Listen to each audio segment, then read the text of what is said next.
why perhaps he may have changed. Somebody's got something on him. I don't know.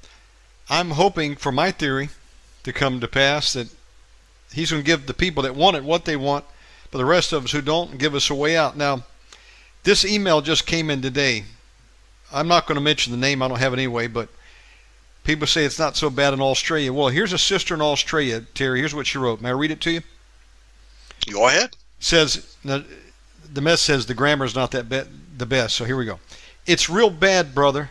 No one's allowed out of their house for the past 5 weeks, but only 1 hour a day. And only one person is allowed to go shopping from your home in Melbourne. And you're allowed to go only 5 kilometers from your house. People are getting arrested just for speaking up peacefully. People are getting arrested for putting things on Facebook. He stopped all the businesses, so I've lost my business. 11 hours out of Melbourne. I can't see my son. I haven't seen him since March. And I can't even go just to meet him on the side of the road and see him. It seems to me that the Victorian governments are holding people in their homes, and then the vaccinations are going to come. But he stopped people from working, and then his fulsome to go into welfare, and then he said that you won't be able to get any welfare if you don't have the vaccination. Okay, I don't understand that part, but it says, I'm starting my home business, hairdressing from scratch in a country called Talkies right near the beach, an hour out of Melbourne. Our government has turned really wicked. Scott Morrison says he's a Christian, but he's in with Hillsong, and what they're saying is that there would be no religious exemption for this vaccination, because apparently most of the church are in agreement that taking it is okay. And I can't make out the rest, but somebody from Australia, basically the same thing a friend in Panama said. I talked to a guy that I've known for many years in Panama, nation Panama. Sounds like Australia parts of it are doing the same. They were only allowing one person to go out shopping, and in Panama, they had days of the week that only women could go out. Other days, men could go out, and you're only allowed to go out for shopping. Now, it's not that bad here in America, but there are other places that are in extreme lockdown mode, it sounds like, and people are prepping for the fact that they're going to come in and force these vaccines. And a couple people said, well, can't you get a religious exemption? Not if the state declares no. There was no religious exemption, Terry, up in Brooklyn last year when I think smallpox or something broke out up there, the mumps or measles, I forget what it was. And people in the Hasidic community said, we're not going to take it.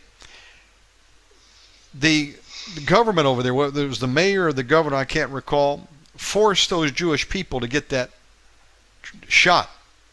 So under the current state laws in American folks, your exemption ain't going to work if they say it doesn't work. And again, it's going to take an executive order probably to give any of us a relief, because you can take it to the bank, which, by the way, is probably not going to be operating for much longer. We're looking at a dollar crash in a few months. You can sooner than a few months. Sooner. Looks like October. These places are going to come in and force people to get vaccinated or hold off to these camps. I mean, that's what they'll do. You don't comply with our standard, then we'll permanently quarantine you. And folks, well, when you stopped to read, when you were reading that, and you said you're not sure what that meant. Remember you said that?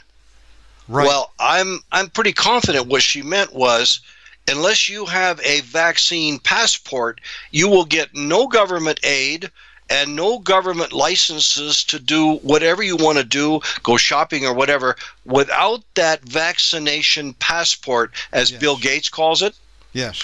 Well, if you don't, in other words, if you don't take the vaccine, it's going to be like the mark of the beast, and that's where all of this is going, my dear brother. You see, this is the setup for the mark of the beast, so that when Satan finally comes along in mid-trib and he says, you must worship me, then I'll give you the mark so you can buy and sell. That's where it's going, brother. Terry, how many people out there who are on welfare or other government benefit packages, if they're given a choice, if you want to keep your welfare coming in, your money, you must take our vaccine, you must take our mark, or we're going to cut you off. They'll take it. How many would take it? Many would take it. They will, Brother Shannon, they will take it yesterday. They won't even wait till tomorrow. You see, That's what's about to happen. You see, the whole world now is going into the cleansing and the separation of the tribulation. God has had enough. And if you don't love him and accept his son, the only designated way to heaven is Jesus Christ. And if you don't